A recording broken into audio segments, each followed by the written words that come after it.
Извештајот е најновиот, како што вие го кажавте. Предпоставам дека е еден од најлошите во историјата на овие 20 години колку што сме кандидатска земја.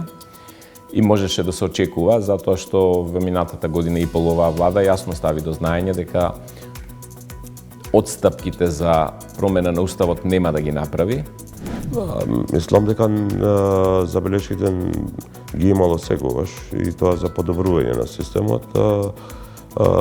Владата се соочи со лошо владење во минатото, со последиците од тоа.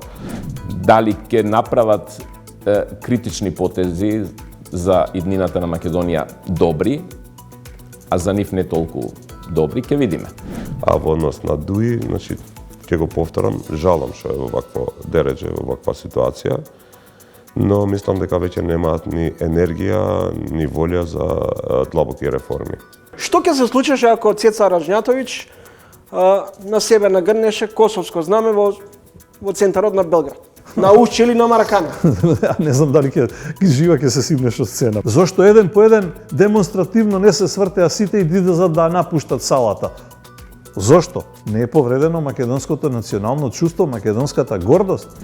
Гледајте го новото издание на Трилинг вечерва 20 часот и 45 минути.